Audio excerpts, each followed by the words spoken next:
Hi, my name is Laya and I'm from the success team here at inFlow. Today we'll go over the inFlow Shopify integration, which is one of our few native integrations.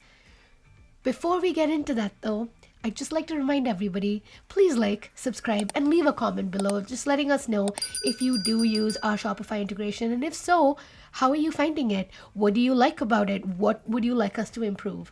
Any amount of information we get is just going to help us make this so much better. Now that I've got that out of the way, let's actually get into it. As you can see, I'm currently on my inFlow homepage. To get to my integrations, I just need to click on this little tab right here. You'll now see Shopify right here. We also have the instructions here, as Shopify is one of the few integrations that you'll have to set up from the Shopify homepage. All the information you need and the step-by-step guide can be seen right here. However, we'll still go through all of the details.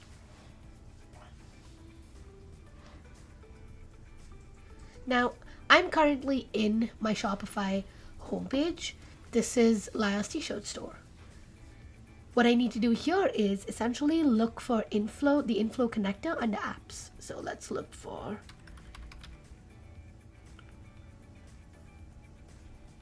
Now this is our inFlow connector. It's free and all you need to do is install. Now that we've downloaded the connector, all we need to do actually is set up the connection. To start off with, you'll see that you're in this particular page with the settings and you can see the location. Now in this particular location, I'm going to connect first, and then right here you can choose if you'd like to connect to one location or all of your inFlow locations.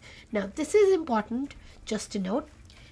If you are selling all of your items just from one specific location within inFlow, or you have a specific Shopify location or an e-commerce location in inFlow where you like to transfer all of your products that you'd like to sell, then just connect it to one location. Or if everything that you own in inFlow is also in your Shopify store, then you can connect to all of your locations. This is completely dependent on you. And if you have any questions on how this might work for you, contact your CSM. We'll probably be able to help. In this particular case, I have a specific location, or I would like to have a specific location just for Shopify. So I'm going to go ahead and create a Shopify location and then hit next.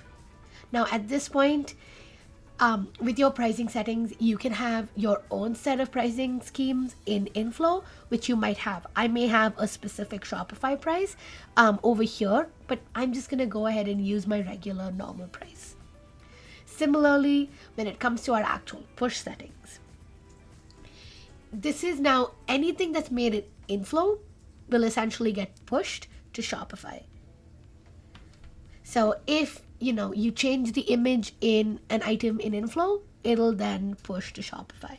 So I'm going to ensure that we have quantity available, cost, and price, as well as barcode if I have it in inFlow. Actually, my inFlow database is currently empty. We'll get to why in a second. So I'm going to actually get rid of the barcode. And if a product isn't found in Shopify, you have the option of letting inFlow know, of having inFlow let you know, or not having inFlow let you know. Now, if you're someone who likes to see more information and you feel like knowing this is going to help you, make sure that you let it know. Now, if you don't like to constantly see errors, because you will have errors, especially if you're connecting your store to just one of your locations, I would highly recommend using the don't let me know. Now that we're here, we can go and click next. In the order settings, you can choose how you'd like to see your customers come in. Shopify company name, Shopify customer name, Shopify customer email, Shopify customer name and email. I'm going to choose set customer name instead of the company name because I sell business to consumer or distribute directly to my consumer. Now, over here, I can choose what prefix these orders would come in as. So I'm just going to do Shopify and a little dash to ensure that any of the orders coming in now will have a Shopify beforehand. This is particularly helpful if, say, you make wholesale sales as well. That can happen from inFlow, but you can differentiate the two between the prefixes before the sales order numbers. For how you'd like to import your orders, again, this depends entirely on what you'd like it to look like. These two settings, as is, means that if an order is open and created, it is then going to get pulled into inFlow. As fulfilled is going to essentially assume that the orders are coming in completed. So the minute the integration syncs and the orders get pulled into inFlow, they'll be fulfilled and your inventory will essentially already go towards this particular order. So just keep that in mind. I would like to bring this in as is because I'd like to actually fulfill my orders within inFlow and have inFlow push the fulfillment status back to Shopify. So as is it is. Now let's hit next. Now, these are just little conflicts that you might run into. So if you have a specific taxing scheme in Shopify, ideally we'd always like you to have the same taxing schemes in Shopify and inFlow. Same thing with pricing schemes. However, the nice thing about this particular integration is that you can always choose one of these options. So if you don't have the same taxing scheme, you can have the taxing scheme created. If you don't have the same pricing scheme, you can have it created. If you can't find a matching customer, you can create one. And if the order doesn't, if you have different pricing schemes essentially, so the order total doesn't look the same, you can also just have an adjustment lane created.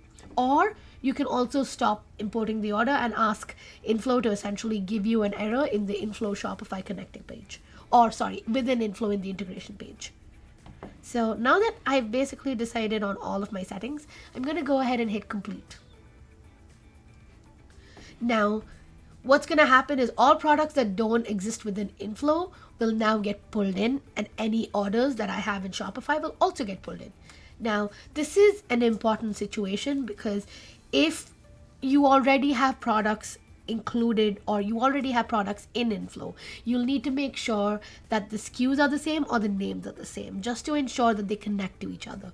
However, if you're starting out from scratch like I am with an empty database and you want to bring in all your Shopify products, this is the easiest way of doing so because it takes away any double entry or double work that you have to do. This way, all of the products that I have in Shopify get created in inFlow for me. And then I can handle all of the inventory and the fulfillment in inFlow, but all of the orders happen in Shopify. It makes things so much simpler.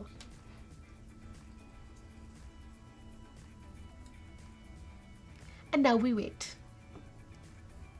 As you can see here, it's probably still pulling. However, let's go and see if some of these items have now come in to inFlow.